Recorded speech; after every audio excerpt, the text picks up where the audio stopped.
After the Lakers' 2-game Texas road trip, man, they have put the NBA on notice. Listen, they went up against the Spurs last night, went up against the Mavericks on Friday night. And after watching these 2 games, after this 2-game Texas swing, the Lakers are a problem. Listen, on this journey, I'm going to be breaking down those 2 matchups. The Lakers versus Dallas and the Lakers versus San Antonio. 2 road games against 2 winning teams with Hall of Fame coaches, multiple All-Stars. The Lakers showed and proved why, in my opinion, they're the best team in the NBA, bar none.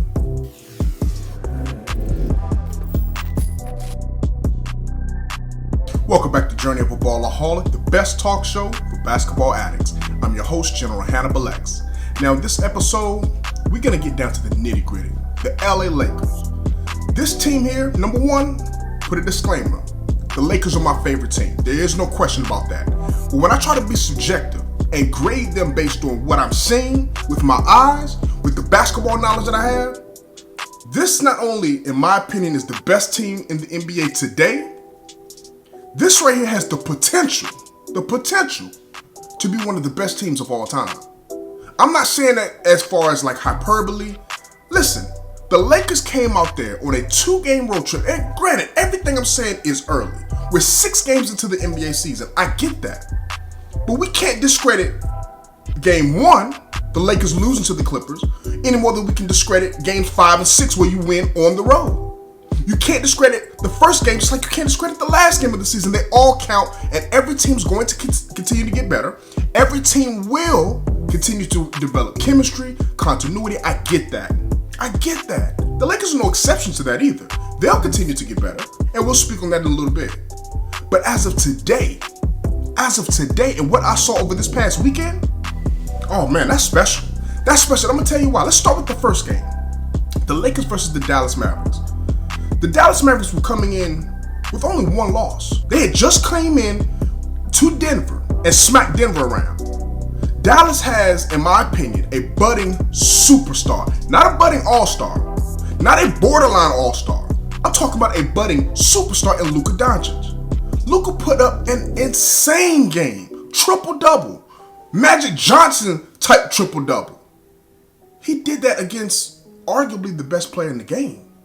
And LeBron James was just special, man. I mean, what more can we say about LeBron freaking James? In his 17th season, after being counted out, talked about, man, you name it, from Skip Bayless to name them. You know the guys who were out there talking about it, saying he was done, he was washed up. It's not the LeBron I saw. 39 points, 12 rebounds, 16 assists, and 4 steals. Listen, out of all of that, the 4 steals may be the most impressive part of it all. LeBron James has been a motivated defender this year.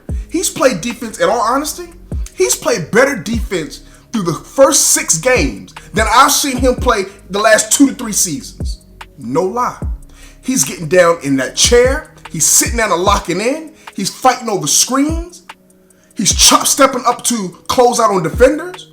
He's doing the monumental chase down blocks that he became famous for.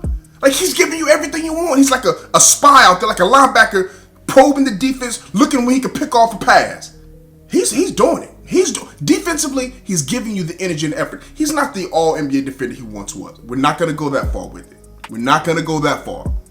But the effort is there. There were plays last year where Kyle Kuzma was pushing LeBron James to get out there and play defense. That's not the LeBron we're seeing now. And I have to give credit to Anthony Davis on that.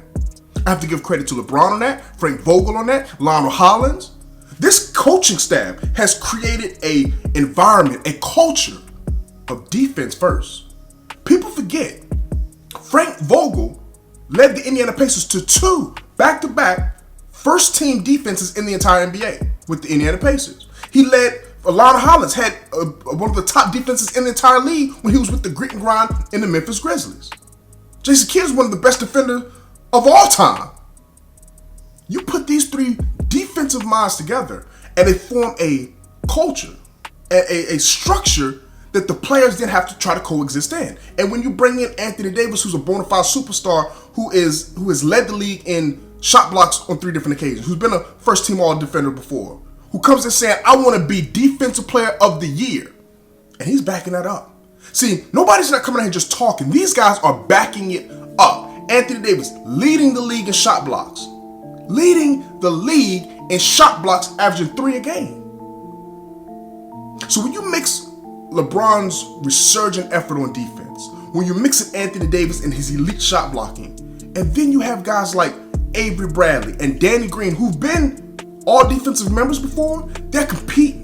This Laker team, I don't know if a lot of people know this, and a lot of people can't know this, because I talk to a lot of guys who think that they know basketball, say that they watch basketball, but I've heard comments, I've seen the comments on social media about the Lakers. They don't play any defense. Lakers aren't playing any. What basketball are you watching if you don't think the Lakers are not just playing defense? We're not just playing defense. The Lakers are an elite defensive team. Once again, we're 6 games into the season. I get that. Things could change. But we can only talk about today and what has happened to this point in the season. First, number 1 out of 30 teams in defensive efficiency. Number 1. Number 1 in the entire NBA in block shots. They're top 3, top 5 in point differential. Number 2, they're top 3 to top 5 in opponents' field goal percentage, opponents' 3-point percentage, opponents' points per game, turnover differential. They're number 7 in steals. These guys are literally tops in the league, elite, top, like I say, top 3, top 5 in every defensive category in the league. Now you may say, hold on. Now this is the early part of this season, the early part of the schedule. That's what people have been saying. Their first 6 games have not been easy. You start out on the road at the Clippers, which is Staples Center, but it's a road game, playing against a legitimate team. You go and play Utah.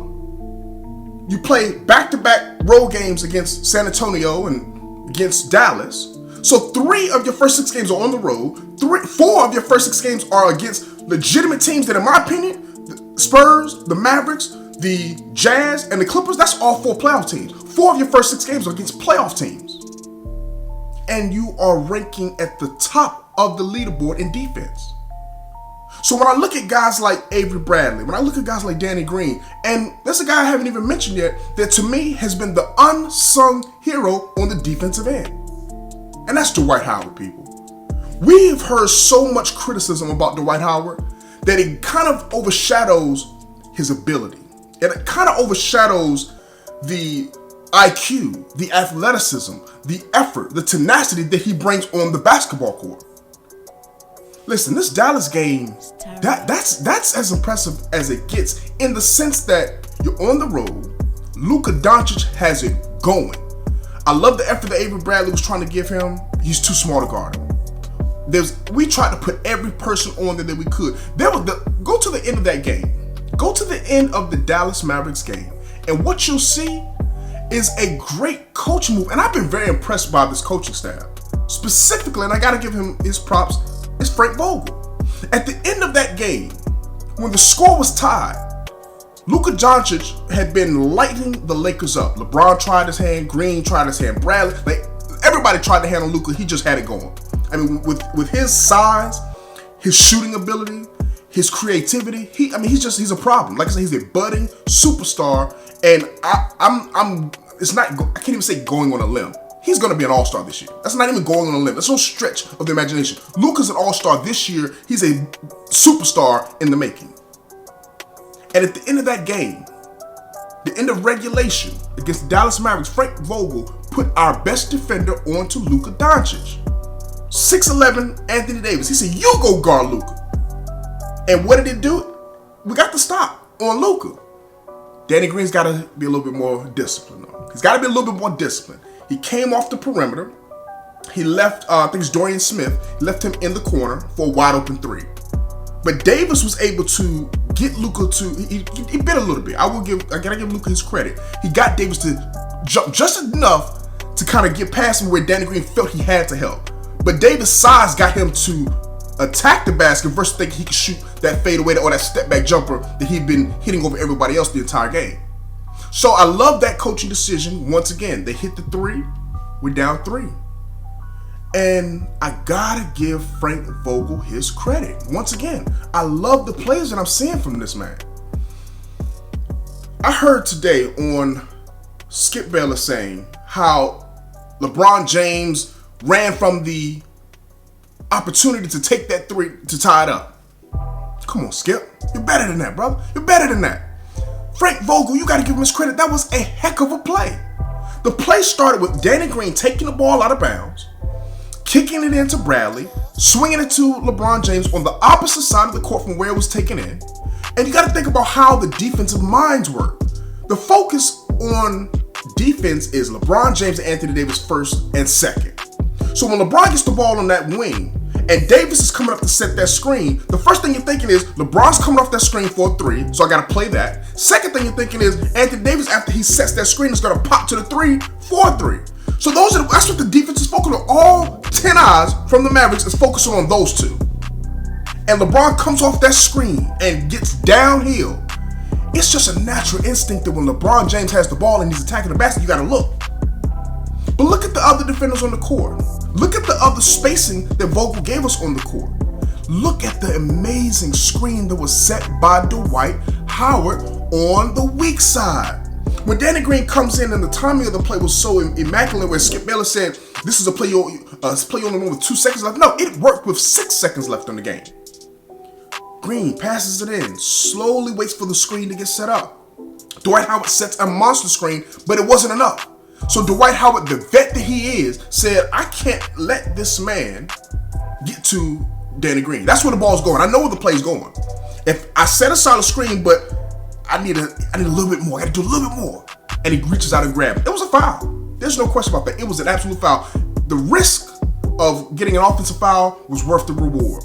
If he doesn't foul him and grab Steph Curry as he's trying to get off that screen, Danny Green doesn't have the ability to get a clean shot off.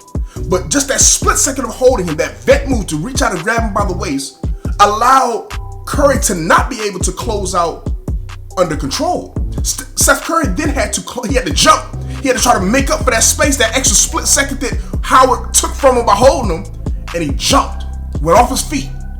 Danny Green was able to pump fake, and as soon as I saw him get a clean shot off, I knew it was good. That's what Danny Green does. He hits clutch shots and plays tough defense. I'm going to tell you, I've been so impressed with Danny Green. Everybody knows I'm a Duke fan. Danny Green, as a North Carolina alum, I give him nothing but credit. He is a winner. He won in college. He won with the Spurs. He won with the Raptors. He's a winner. He's a champion, and I'm glad we signed him. Pay him $15 million a year, I don't care. He's worth it. He's proven that. He is proving that. He took the shot, made the shot with confidence, and that's what you need. You get to the overtime, the game was over when we hit that shot. I knew the game was over when we hit that shot, the momentum. Momentum was on our side, and LeBron and Anthony Davis took over right from the jump. The Mavericks were stunned by that opportunity. They should have fouled. When Avery Bradley called, he should have fouled. Or if you didn't want to foul then, when LeBron James got the ball and Davis started to come up, you're supposed to foul. You do not give them an opportunity to even get a three off. You're up 3. Two free throws can't hurt you. That 3 ball did. So the Lakers were able to go to Dallas, go to overtime, and get a win. Love it. Love it. LeBron James with the monster triple-double, 39, 12, and 16 assists. Leading the league in assists, mind you. LeBron James is leading the league in assists. He is the combination of, hear what I'm saying, Jordan and Magic. He can score and take over a game with his scoring like Jordan's. I'm not saying he's a Jordan. He's not on that level. But he can take over and score 30, 40, 50 points like Jordan. Or he can set up others with 10, 15 assists like Magic. That's what I'm saying. That's what I'm saying. And he's showing this year that now that he has a guy that can take over the scoring load and be the number one scoring option, which is Anthony Davis, he doesn't have to do all of that. He doesn't have to give you 28, 29, 30 points a game, that being LeBron. Now he can give you 25, 26, rest a bit on offense, throw that thing down to the post, and let big man go to work. Run that pick and roll and drop those pocket passes. LeBron James is picking defenses apart. He's averaging over 11 assists a game while still giving you 25, 26 points a night. And the thing about LeBron James, what we saw even in the second game, which we've kind of seen through a couple of times, LeBron is still not in mid-season form. This Laker team is not in mid-season form. You fast forward to the San Antonio game, and the Spurs are another team that had been playing really good ball, came into with one loss on their record. Only loss they had was to the LA Clippers, who is an elite team. And they lost on the road. So San Antonio, who's at home, undefeated there, Greg Popovich, 2 All-Stars, came out, jumped out to an early 5-0 lead. The Lakers said, listen, we'll take that punch, but we got a couple of coming right back at you. And they took that 5-0 lead and immediately jumped right back on the Spurs. The one thing I didn't like about that first quarter last night was all the turnovers. The Lakers and for the most part, they've been good with managing turnovers. Last night, it got out of hand. They had 8 turnovers in the first quarter, 18 for the game. That's unacceptable. The field goal percentage, the 3-ball, which the offense is still not where we need it to be. And a lot of this is where I was saying earlier, the Lakers still have room to improve. Every team does. So I get it. We're still so early into the season. Every team still has the ability to get better and will. But the ceiling on where the Lakers can go, I think it's a lot higher from even where they are right now. So when you get Rajon Rondo back in the fold, I think that's going to improve the bench. LeBron, Anthony Davis, they're going to become more efficient, closer, should I say, to what they've been than what they currently are from an efficient standpoint. Kuzma's going to be better than what he's been through the first 2 games. But I gotta touch on this. The man who truly has been the unsung hero for the Lakers, specifically last night, the guy who gets the game ball for the victory last night against a tough, well-coached San Antonio team, that's Dwight Howard, man. Dwight Howard, 14 points, 13 rebounds, 2 blocks, 7 for 7 from the field, and even though he only had 2 blocks, he changed a lot of other shots. The energy, listen, he is doing what you need from a starting center. He's doing that off the bench at 21 minutes a game. As of today, he's number 5 in the NBA in shot blocks, was number 2 coming into the game. Against Dallas, 4 points, 8 rebounds, 2 steals, 3 blocks. Didn't miss, the only shot he took, didn't miss that. This man is giving you what you need. Laker fans, he's not the Dwight Howard that came when Kobe played. When Dwight came back then, Dwight thought he was a superstar. He thought, I could be the best player on the championship team. It's not happening. And he knows that now. It took a lot of years, a lot of stops for him to realize that's not me. Specifically at this point of his career, and obviously never at any point of his career was he good enough to be the best player on the title team. But he's definitely good enough to be the best role-playing reserve big man on a championship team. When you put Anthony Davis and Dwight Howard beside each other on that front court, the minutes that they are on the court together, the defense that the Lakers play, number one, we're number 1 defensively right now. But when those two are on the court for that specific amount of time, the Lakers defense becomes historically good. Historically good. The defensive rating is in like the mid-70s. The length, the athleticism, the defensive mind. You got to remember, both of these guys have led the leagues in blocks on multiple times. Guys that know how to play defense don't lose that knowledge of how to play defense. He has lost his athleticism, though last night he looked like Superman, but he has lost his athleticism. So he's not the skyscraper he used to be, the Skywalker. But what he still is, he's still one of the strongest guys in the league. He's still one of the highest leapers in the league, specifically from the big man spot. His timing is immaculate. Having this guy coming off the bench, and that's another thing. I've heard certain people say Dwight Howard should start. I don't think he should. I honestly don't think Dwight Howard needs to be a starter. JaVale McGee has not played up to par. Let's call it like it is. This Laker team, once again, is not perfect. There are still some flaws in the Laker team, and JaVale McGee has been one of them to this point. And I think what that is, I think JaVale McGee, who last year had one of his best seasons, he didn't have to look over his shoulder. JaVale McGee was able to play loose, just to play free. You know, and I think Golden State, he had that same opportunity as well. He understands he's competing with Dwight Howard, and he sees how Dwight Howard's playing, and I think that added pressure is maybe in JaVale's head. That's where his career has been, where he went from the Shaq and the Fool to the Golden State Warriors starting center on a championship squad. It's in his head on both ends of the spectrum. And JaVale, I think, thus far through the season, has not played up to par because he's hearing those footsteps where he's like, if I make a mistake, coach gonna pull me out. And I think he's overthinking things right now. Simple things. But that can be worked out. I think that can be adjusted. But I don't want to take JaVale out that starting lineup because Dwight Howard is playing so well with that bench unit. He's coming in, he's able to see the game from the sideline, able to come in and able to make an impact immediately. Also, once again, he can't get any worse than what he's been. So JaVale's only going to get better at what he's been. I mean, like I say, look at what he did last year. I think he can give you close to those numbers. If JaVale's able to give me 7 and 7, just 7 and 6 with a block and a half a game, which is more than what he's giving us right now. If he could give us that with Dwight coming and backing him up, man, that's a dynamic duo at that center position, specifically from the defensive standpoint. And once again, when Rondo comes in now, him and Dwight Howard can play that pick and roll. This team is only going to get better.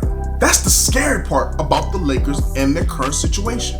Once again, disclaimer, we're 6 games in. I get that. But we can't disregard the 6 games that we've seen. And the Lakers have a unique opportunity here. The Lakers have a very unique opportunity because you've got the Chicago Bulls tomorrow.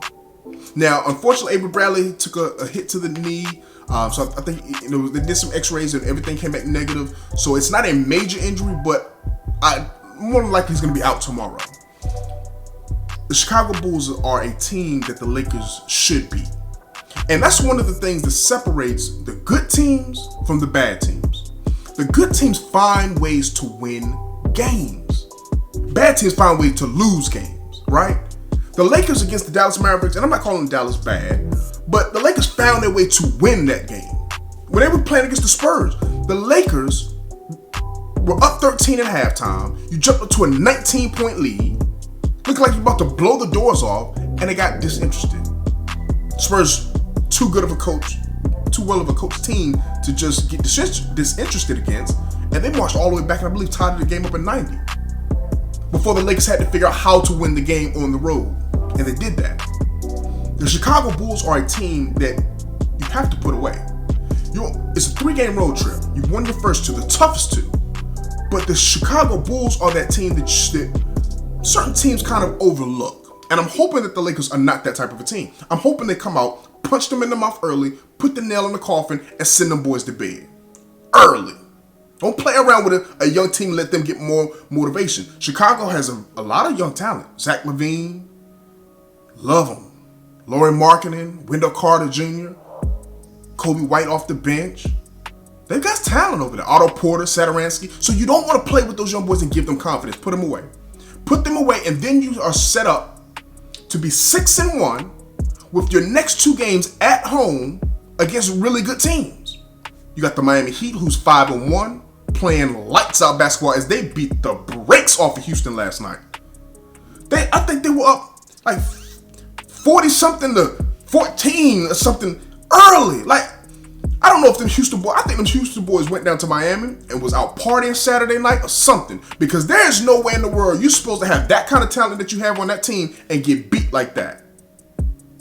So you got Houston, you got Miami on Friday, and then you got Toronto coming up behind that. 2 really good teams you should beat, teams you'll be playing at home. But if you can go into those games 6-1, oh man, the Lakers are positioned with their schedule. It'll start to ease up after those 2 games. Listen, the Lakers are in a prime position to continue to expand on that lead. They're number 1 in the West right now at 5-1. There's only one team with a better record. That is the Philadelphia 76ers, who are 5-0. And the Lakers still have room to improve. So when I look at this Texas 2-game road trip, I look at it and I try to put things into perspective. I saw things that I like, I saw things that I don't like. But if the Lakers could continue to do these two things, every game that they won in comparison to the game that they lost, there's a common denominator here. The game against the Clippers, they lost in these two categories. Points in the paint, and they lost on the turnover battle, meaning they had more turnovers.